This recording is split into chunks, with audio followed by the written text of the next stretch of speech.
బేహద్ పరం మహాశాంతి, బేహద్ ఆత్మిక పరివారం నాకు ఆత్మిక సోదరి సోదరులకు బాపూజీ దశరథ్ భాయ్ పటేల్ తెలుగు ఛానల్కు స్వాగతం. ఈరోజు మనము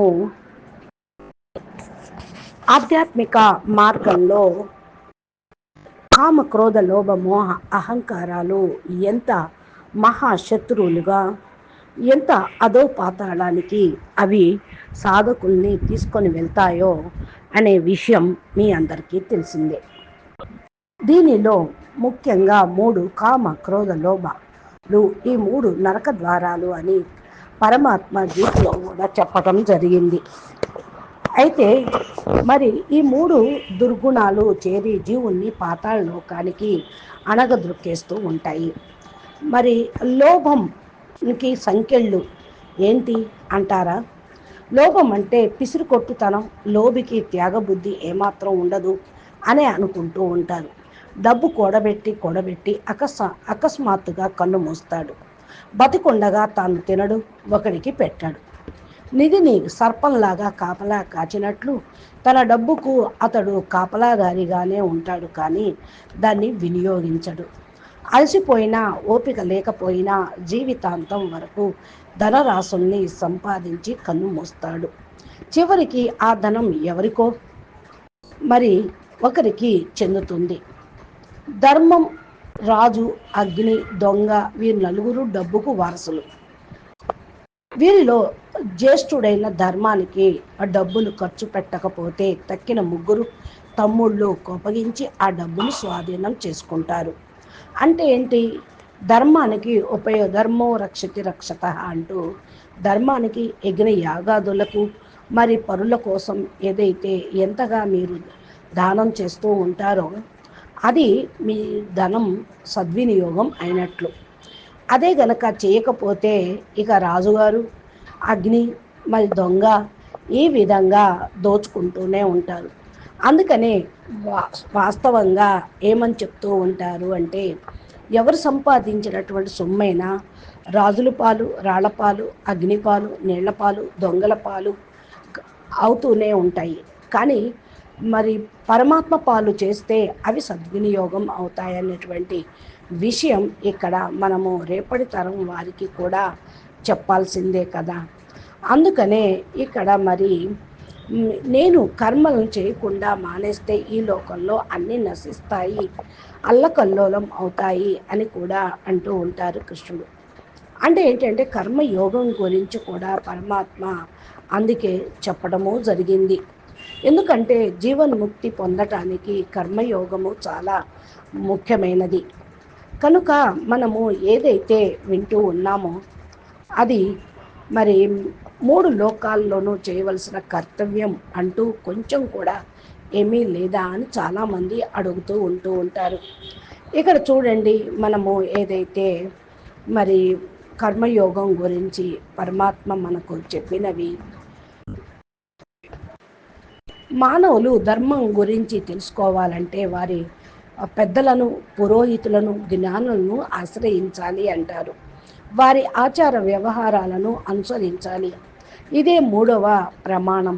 ఈ 3 ప్రమాణాలలో ఆఖరిది అయిన శిష్టాచారమే సామాన్య మానవులకు చాలా ముఖ్యమైనది, ఆచరించదగినది కూడా. ఎందుకంటే శృతులు, స్మృతులు కేవలం బోధిస్తాయి, కానీ శిష్టాచారం పెద్దలు ఏమి చేస్తారో చూచే అవకాశము కల్పిస్తుంది. అదే చూచి నేర్చుకోవటం. పెద్దవారు బుద్ధివంతులు, తాము ఆచరించి ఇతరులకు చూపిస్తూ ఉంటారు. పెద్దలు చూసిన మంచి పనులను చూసి పిల్లలు నేర్చుకుంటూ ఉంటారు. వారు అనుసరించిన ధర్మ మార్గమునే అనుసరిస్తారు. వారిని చూచి వారి పిల్లలు కూడా అదే మార్గమును అనుసరిస్తారు. అది వాళ్ళ ఆచారంగా, ఒక ప్రమాణంగా తరతరాలను సంక్రమిస్తుంది.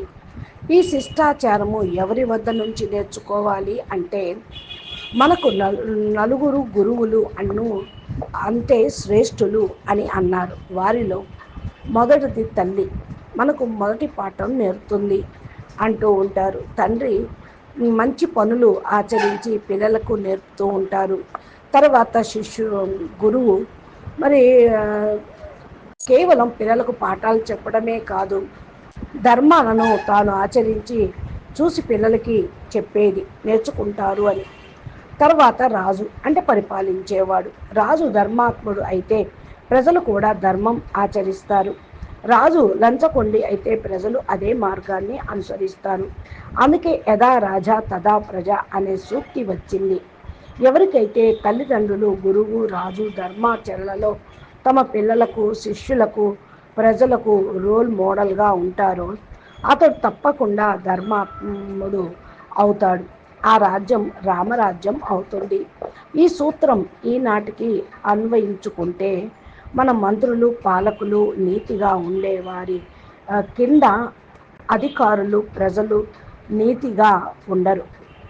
మంత్రులే అవినీతికి పాల్పడితే మరి అధికారులు కూడా అవినీతికి పాల్పడతారు. కాబట్టి పెద్దలైన వారు అవినీతిని అంతం చేస్తాము అంటూ ప్రగల్భాలు పలకటం మాని ముందు వారు ఆచరించి ఇతరులకు మార్గదర్శనం కావాలి. ఈ శ్లోకంలో ఆఖరు ప్రయాణం అయిన శిష్టాచారము గురించి చెప్పాడు పరమాత్మ. ఓ అర్జున, శ్రేష్ఠులు అయిన వారు ఏవేమి ధర్మములను ఆచరిస్తారో, అనుసరిస్తారో అని అడిగినప్పుడు సామాన్య మానవులు సాధారణంగా ఆలోచించరు. తమ తల్లిదండ్రులు, గురువులు, పెద్దలు, రాజు ఏం చేస్తే దాన్ని అనుసరిస్తారు. నువ్వు రాజువి, పరాక్రమవంతుడివి, వీరుడివి. ఈ యుద్ధంలో నిన్ను నీవు పరాక్రమాన్ని, వీరత్వాన్ని నమ్ముకొని అందరూ రాజులు యుద్ధానికి సన్నద్ధం అయ్యారు. అటువంటి నీవే నేను యుద్ధం చెయ్యను అంటే ఇతర రాజులు నిన్నే అనుసరిస్తారు. అందుకనే మానవులకు మంచి కంటే చెడు లక్షణాలు తొందరగా ఆకర్షిస్తాయి. నీలో ఎన్ని మంచి లక్షణాలు ఉన్నా ఈ తాత్కాలిక పిరికితనం, పారిపోయే గుణం, తప్పించుకు తిరిగే గుణం అనే రెండు మాత్రమే తొందరగా అందరినీ ఆకర్షిస్తుంది. కాబట్టి ఓ అర్జున, నీవు అందరికీ ఆదర్శంగా ముందు నిలబడి యుద్ధం చేస్తే ఇతర రాజులు నన్ను అనుసరిస్తారు. నీవే పిరికివాడిగా పారిపోతే ఇతర రాజులు నిన్ను అనుసరిస్తారు అంటూ ధర్మబోధన చేశాడు కృష్ణ పరమాత్మ. అర్జున, 3 లోకాల్లో నేను చేయవలసిన కర్తవ్యం అంటూ కొంచెం కూడా ఏమీ లేదు. అలాగే నేను పొందదగినది, నేను పొందలేనిది ఏదీ లేదు. అయినప్పటికీ నేను అనునిత్యం కర్మలు చేస్తూనే ఉన్నాను అని అన్నాడు. ఇప్పటిదాకా కృష్ణుడు అందరి గురించి చెప్పాడు. అర్జునుడిలో ఏమీ చలనం లేదు, ఇక లాభం లేదని. అప్పుడు కృష్ణ పరమాత్మ తన గురించి తాను చెప్పుకుంటున్నాడు. అర్జున, నాకు ఈ 3 లోకాల్లో చేయదగిన పని కానీ, చేయవలసిన పని కానీ లేదు. నాకు కావాల్సింది ఏదీ లేదు, కొరతగా ఏమీ లేదు. అలాగని నేను కోరుకుంటే పొందలేనిది అంటూ ఏమీ లేదు. అయినా నేను కర్మలు చేస్తూనే ఉన్నాను. నీవు సారథిగా కూడా పని చేయటానికి ఒప్పుకున్నాను నీకు. కారణం, నాకు అన్నీ తెలుసు. నేను గొప్పవాడినని ఎప్పుడూ అనుకోలేదు. ఏ చిన్న పని చేయటానికి వెనుకాడనూ లేదు అని చెప్పుకున్నాడు. ఒక విధంగా కృష్ణుడు నేను ఆత్మ సాక్షాత్కారం పొందిన వాడిని, స్థితప్రజ్ఞుడిని అని గర్వంగా చెప్పుకోలేదు. కృష్ణుడు సాక్షాత్తు పరమాత్మ అవతారం. నిర్గుణుడు, నిరాకారుడు, నిర్మలమైన మనసు కలవాడు, త్రిగుణాలకు అతీతమైన వాడు. ఆ ఉద్దేశంలో అనుకుంటే కృష్ణుడికి చేయవలసిన కర్మ అంటూ ఏమీ లేదు, తీరవలసిన కోరికలు అంటూ ఏమీ లేవు. అయినా కోరుకుంటే తీరని కోరిక అంటూ ఏదీ లేదు. రెండవ ఉద్దేశం, కృష్ణుడు జ్ఞాని అని తెలిసినవాడు, అన్నిటికీ అతీతుడు, మాయ గురించి తెలిసినవాడు, స్థితపరిజ్ఞుడు. అలా చూచినా కూడా కృష్ణుడు చేయవలసిన కర్మ, తీరవలసిన కోరిక అంటూ ఏమీ లేదు. అందుకే అంటున్నాడు, అయినా నేను ఈ లోకం కొరకు కర్మలు చేస్తూనే ఉన్నాను. ఎందుకు అంటే ప్రజలు నన్ను చూచి వారు అలాగే ఆచరిస్తారు. ధర్మ మార్గంలో నడవాలి అంతే, కానీ నా కోసం కాదు. నా రూపం లేదు, నాకు రూపం లేదు. అయినా ఒక రూపం ధరించాను. ఎక్కడో పుట్టాను, ఎక్కడో పెరిగాను. చిన్నప్పుడే ఎన్నో కష్టాలు ఎదుర్కొన్నాను. ఒక సామాన్యుడు ఏవేమి చెయ్యాలో అన్నీ చేశాను. వీలున్నంత వరకు ప్రజలకు ధర్మ మార్గంలో నడవమని బోధించాను. ఇంతకన్నా ఇప్పుడు నీకు సారథిగా ఉన్నాను. ఎంతో ఉత్సాహంగా నీ సారథ్యాన్ని చేస్తూ ఉన్నాను. నీ ఆజ్ఞలు పాటిస్తూ ఉన్నాను. నీవు రథం ఎటు తిప్పమంటే అటు పోనిస్తున్నాను. ఒక విధంగా నీకు సేవ చేస్తున్నాను. ఈ విధంగా నీకు సారథ్యం చేసేందుకు వలన నాకు వచ్చే లాభం అంటూ ఏమీ లేదు. పైగా నష్టం ఎక్కువ. ఎందుకంటే నీ మీదకు సంధించిన ప్రతి బాణము నాకు తగిలే అవకాశము ఉంది. కొంతమంది ముందు సారథిని చంపుతారు. కాబట్టి యుద్ధంలో నీకంటే ముందు నేనే మరణించవచ్చు. నాకే ప్రమాదము ఎక్కువ. అయినా ఈ పనికి నేను సంతోషంగా ఒప్పుకున్నాను. కారణం ఇది నా కర్తవ్యం. నేను చెయ్యాలి. ప్రతివాడు చిన్న పని పెద్ద పని అనే తేడా లేకుండా అన్ని పనులు చేయటానికి సిద్ధంగా ఉండాలి అనే ప్రమాణాల్ని నెలకొల్పటానికి నీకు సారథిగా ఉన్నాను. నాకు పెద్ద పని చిన్న పని అంటూ ఏమీ లేదు. గొప్ప పేద అనే తేడా లేదు. నాకు చిన్ననాటి మిత్రుడు సుధాముడు పరమ బీదవాడు, కుచేలుడు అయినా వచ్చినప్పుడు నేను ఆయన కాళ్ళు కడిగాను. ఎందుకు? ఆయన సద్బ్రాహ్మణుడు, వేదములు చదువుకున్నవాడు, జ్ఞాని, నిష్కామ కర్మలు ఆచరించిన వాడు. అటువంటి బ్రాహ్మణుడు నాకు దైవంతో సమానము. పైగా ఆయన నాకు అతిథి. అందుకే అతిథి దేవో భవ అంటూ ఆయనకు నేను నా భార్యలు అతిథి సత్కారాలు సేవలు చేశాము. నేను గొప్పవాడిని, నేను జ్ఞానిని, నాకు అన్నీ తెలుసు అని గర్వంతో విర్రవీగలేదు. ఈ ప్రకారంగా అన్నీ తెలిసిన నేను నా కర్తవ్య కర్మ నేను చేస్తుంటే నువ్వు చేయటానికేమి? నీవే కాదు, జీవన్ముక్తులు అనేవారు కూడా కర్మలు చేయాల్సిందే. వారు చేసి లోకానికి ఆచరించమని బోధించాలి. ప్రజల చేత ఆచరించేటువంటి చెయ్యాలి. అది నిష్కామంగా చెయ్యాలి. అటువంటి ఫలితములను ఆశించి చెయ్యరాదు ఏ పనైనా సరే. సన్యాసులు జీవన్ముక్తులు కూడా సమాజ శ్రేయస్సు కోరి ధర్మ కార్యాలు ఆచరించాలి. అందరూ ఆచరించేటట్టు చెయ్యాలి. స్వార్థరహితంగా చెయ్యాలి. అప్పుడే సమాజం బాగుపడుతుంది అని చెప్పి దానికి కారణం కూడా చెప్తున్నాడు పరమాత్మ. ఈ విధంగా మరి మనకు జ్ఞానోపదేశాన్ని చేస్తున్నటువంటి వాడు కనుక మరి మనకు అన్ని విధాలుగా గీతా జ్ఞానము గొప్పది అని తెలుసు కదా, అది ఆచరించాలి కూడా. ఒకసారి ఉద్ధవుడు కూడా మరి కృష్ణుణ్ణి అడిగాడు, ఓ కృష్ణ, మీరు మహాజ్ఞాని, గతం వర్తమానం భవిష్యత్తు అన్నిటినీ తెలిసినవారు, మీకు అసాధ్యం అనేది ఏమీ లేదు. మీరు స్నేహ ధర్మాన్ని నిర్వచించండి. నిజమైన స్నేహితుడికి అవేమీ గుణాలుంటాయి, ఏమేమి గుణాలుంటాయి? భగవంతుడు సమాధానం ఇచ్చాడు, ఓ ఉద్ధవ, నిజమైన స్నేహితుడు ఎవరో తెలుసా? తన మిత్రుడు ఆపదలో ఉన్నప్పుడు అడిగినా అడక్కపోయినా వెంటనే సహాయం చేసేవాడే సత్యమైన స్నేహితుడు. ఉద్ధవుడు మధ్యలో అడ్డుకొని అడిగాడు, కృష్ణ, అలా అయితే మీరు పాండవులకు ప్రియమైన బంధువు కదా, మీపై ఎంతో నమ్మకము ఉంచారు. అటువంటి మీరు చెప్పినట్టు నిజమైన మిత్రునిగా వ్యవహరించలేదు. మీరు తలుచుకుంటే పాండవులను జూదంలో గెలిచేటట్లు చేయగలరు అని అన్నాడు. మీ ధర్మరాజుని జూదం ఆడకుండా ఎందుకు అడ్డుకోలేకపోయారు? మంచిది, అడ్డుకోలేకపోయినా మీరు మీ దివ్య శక్తితో పాచికలను ఫలితము మార్చవచ్చు, ధర్మరాజుకు అనుకూలంగా తిప్పేయవచ్చు. కానీ అలా చేయలేదు. వారు ధనము రాజ్యము తన్ను తామే ఓడిపోయిన తరువాత అయినా మీరు వారిని ఆపవచ్చు కదా. ఆ తరువాత తమ సహోదరులు గావులపై పెట్టినప్పుడు మీరు భావంతో వచ్చి ఆపవచ్చు కదా. అయినా మీరు ఏమీ చేయలేదు. దుర్యోధనుడు ద్రౌపదిని పాచికలపై పెట్టినప్పుడు ప్రేరేపించినప్పుడు అయినా మీరు కలుగజేసుకోలేదు కదా. కానీ మీరు కలుగజేసుకున్నది ద్రౌపది తన మానంను కోల్పోతున్న సమయంలో మాత్రమే. మీరు ఆమె వస్త్రమును విస్తరించి రక్షించారు. కానీ అలా అది చాలా ఆలస్యమే కదా అయింది. ఇది సత్యమైన మిత్రుడి కర్తవ్యమా అని అడిగాడు ఉద్ధవుడు. అప్పుడు కృష్ణుడు సమాధానం చెప్పాడు, ఓ ఉద్ధవ, ఈ సృష్టిలో ఒక నిబంధన ఉంది. వివేకంతో వ్యవహరించిన వాడు ఎప్పుడు విజేత అవుతాడు. ఆ సమయంలో దుర్యోధనుడు తన బుద్ధితో వ్యవహరించాడు. కానీ ధర్మరాజు మాత్రం తన బుద్ధిని, వివేకాన్ని వాడలేదు. అందుకే వారు ఓటమిని చూశారు. దుర్యోధనుడికి ధనం ఉన్న పాచికలు ఆడకం రాకపోవటం వల్ల తన మామ శకుని ఆడమన్నాడు. ఇదే అతని వివేకం.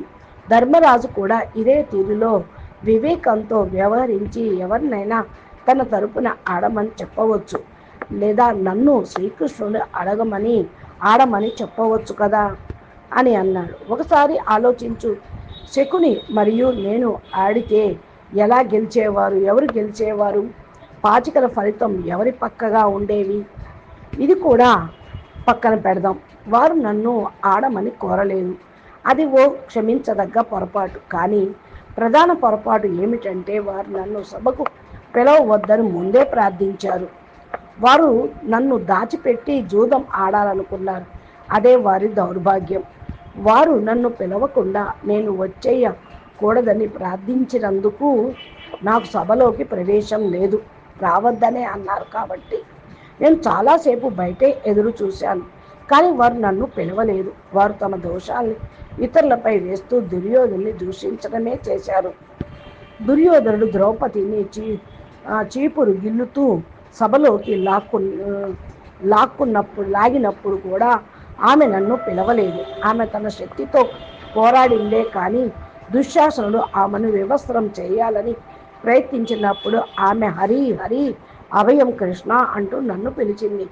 ఆ సమయంలో నేను వెంటనే అక్కడికి వచ్చాను. ఇప్పుడు చెప్పు ఉద్ధవ, ఈ పరిస్థితుల్లో నా తప్పేంటి అన్నాడు. ఉద్ధవుడు, శ్రీకృష్ణ, మీ వివరణ ప్రభావవంతంగా ఉంది. కానీ నాకు ఇంకా కొంత అనుమానం ఉంది. మరొక ప్రశ్న అడగవచ్చా అని అడిగాడు. కృష్ణుడు అనుమతితో ఉద్ధవుడు అడిగాడు. ఈలోగా మీ మాటల ప్రకారం మీరు పిలిస్తేనే వస్తారట. మరి ఆపదలో ఉన్న భక్తుడికి మీరు స్వయంగా రావటం లేదని అర్థమా? పిలవకపోతే మేమే మునిగిపోవాలా? శ్రీకృష్ణుడు నవ్వుతూ సమాధానమిచ్చి, ఉద్ధవ, ఈ సృష్టిలో ప్రతి ఒక్కరి జీవితం అతని స్వకర్మల ఫలితం పైన ఆధారపడి నడుస్తుంది. నేరుగా నేను ఏకంగా జోక్యం చేయను. నేను ఒక సాక్షి మాత్రమే. అన్నీ చూస్తూ నిశ్శబ్దంగా ఉండేవాడిని. ఇదే భగవంతుని ధర్మం. ఉద్ధవుడు కొంచెం వ్యంగ్యంగా అన్నాడు. ఓహో, బాగుంది కృష్ణ. అంటే మీరు ప్రక్కనే ఉండి మావన్నీ పాపకర్మలు చూస్తూ ఏమీ చేయకుండా చూస్తూ ఉంటారా? మేము తప్పులు చేస్తూ ఉంటే ఆపకుండా చూస్తూ ఉంటారా? మీరు నమ్మేది ఏమిటి? మేము పాపాలు చేస్తూ పోతూ దాని ఫలితాలు అనుభవించాలనుకుంటున్నారా? అప్పుడు కృష్ణుడు సమాధానం ఇచ్చాడు. ఏమని? ఉద్ధవా, నిజమైన ధర్మం స్నేహాన్ని లోతుగా అర్థం చేసుకో. ఒకసారి నువ్వు సాక్షాత్తు నన్ను ప్రతిక్షణం నీతో ఉన్నాను అని అనుభవించగలిగితే నీ చేత పాపకర్మ జరగదు. ఎక్కడ భగవంతుడు ఉన్నాడో అక్కడ పాపం ఉండదు. ఎందుకంటే నువ్వు అనుభవిస్తావు. నన్ను చూస్తున్నాడని నువ్వు నన్ను మర్చిపోతే నీ మనసు చెడుదారిలో నడుస్తుంది. నన్ను లేని చోట ఆపదలు వస్తాయి. అంటే ఎక్కడ తండ్రి ఉన్నాడో భగవంతుడు జహా బాపు హై వహా పాప నై హై అంటారు. కాబట్టి ఆపదలు వస్తూ ఉంటాయి. ధర్మరాజు చేసిన పొరపాటు అదే. నన్ను మర్చిపోయాడు. జూదం ఆడేటప్పుడు నన్ను దాచిపెట్టాలని అనుకున్నాడు. కానీ అతని నన్ను ప్రతిక్షణం తనలో ఉన్నట్టు భావించి ఉంటే ఆ ఆట ఫలితం వేరేలాగా ఉండేది. కృష్ణుడు మాటలు విని ఉద్ధవుడు విస్మయంతో అన్నాడు. ప్రభు, మీ దర్శనంలో ఎంత బహురహస్యం ఉంది, ఎంత గొప్ప సత్యం. మనం పాపం చెయ్యాలంటే భగవంతుని మర్చిపోవాలి. మనం భగవంతుని సన్నిధిని అనుభవించగలిగితే పాపం జరగదు. కానీ మేము ఆ భ్రాంతిలో ఉంటాం. ఎవరు చూస్తుండారని ఇదే మోసం. ఎవరు చూడటం లేదులే, నన్ను ఎవరు పట్టించుకోవడం లేదులే అనుకుంటారు. ఇదే మోసం.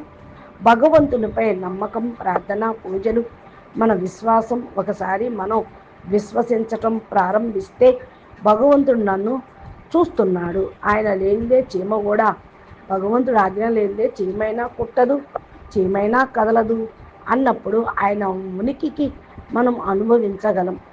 మనం పాపం చేసేదానికి అవకాశం ఉండదు. ఎందుకంటే మనం ఆయన్ని మరిచి ఆయన నుంచి దూరమైనప్పుడు మాత్రమే పాపం చేస్తాము.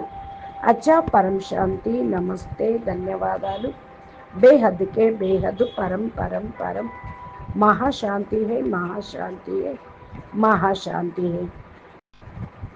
బాపూజీ దశరథ్ భాయ్ పటేల్ తెలుగు ఛానల్లో బాపూజీ అద్భుతమైనటువంటి జ్ఞానము, దివ్య సందేశాలను మీరు వినాలి అంటే మా ఛానల్ని సబ్స్క్రైబ్ చేసి గంట సింబల్ని ప్రెస్ చేయండి. నోటిఫికేషన్ రూపంలో మీరు అన్నీ పొందవచ్చు.